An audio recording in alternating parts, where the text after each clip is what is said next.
All right. Good morning and welcome to Channel 74 News. I'm Reed Martin and today's Tuesday, October 31st.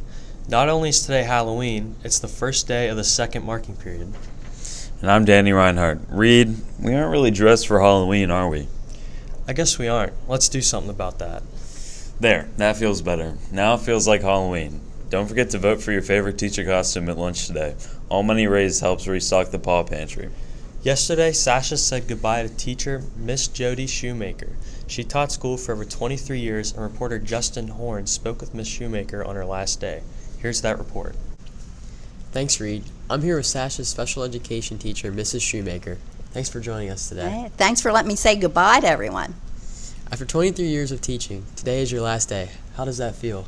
Well, it feels great. I cannot wait to get on with the rest of my life here. What will you miss most about Sasha's? Well, there's lots to miss. I loved writing lesson plans. I love the people that I work with, of course the students, and unfortunately Meadow came before I left, so I'm going to miss Meadow too, and my paycheck. What are your plans for retirement? We bought an RV, and so this spring we're going to start traveling the United States. What's a fun fact that most people don't know about you? Well, I used to work for the Patriot News. Most people don't know that. But most people know I have my first degree in art, and so I'm going to be painting a lot in my retirement. Okay. Thank you for your time and years of commitment to our students. Back to you. Nice report, Justin. Thank you, Mrs. Shoemaker, for your years of dedication to Sasha students. Enjoy your retirement. Last Thursday, the Student Activism Club held a forum for the school board candidates in the library. That's right, Danny. 6 candidates. Mr. Carey, Mr. Donovan, Miss Lehman, Dr. Lyman, Mr. Scott, and Miss Wolfinger participated, and Mr. Peters was the moderator. Questions were submitted by students, staff members, and parents. Here's a video clip from the forum. This is a student's question. Later start times have been shown to increase academic performance in high school students, and young children have been shown to do better earlier in the day. Based on this data, would you support reconfiguring our start times? Why or why not? Mrs. Wolfinger? If they can justify that to me, why it would be more beneficial for our students, I would support it.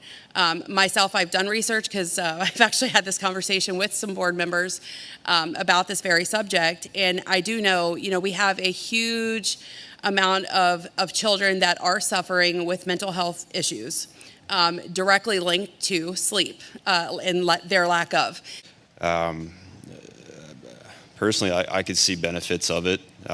But then there's going to be scheduling conflicts, and like all the details would have to be hashed out, and a lot of conversation would have to be had. But the idea itself, I'd be willing to pursue that, absolutely.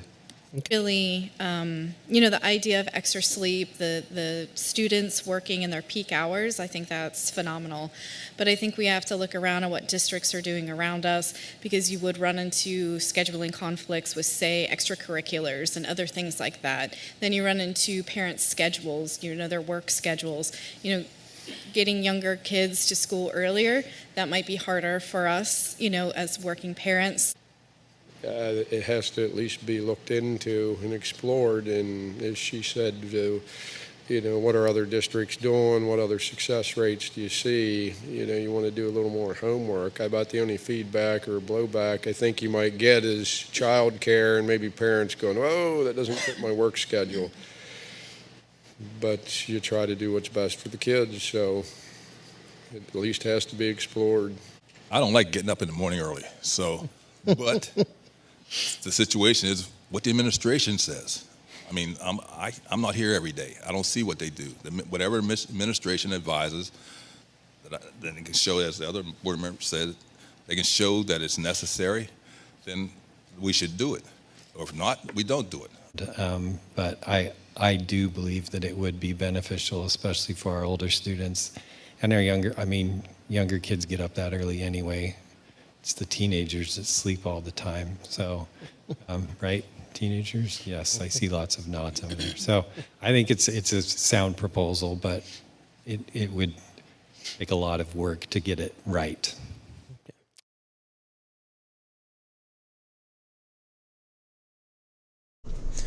Channel 74 News congratulates the field hockey team on a great season. The girls made the playoffs as the 11th seed and played the 4th seed, Elizabethtown, last week.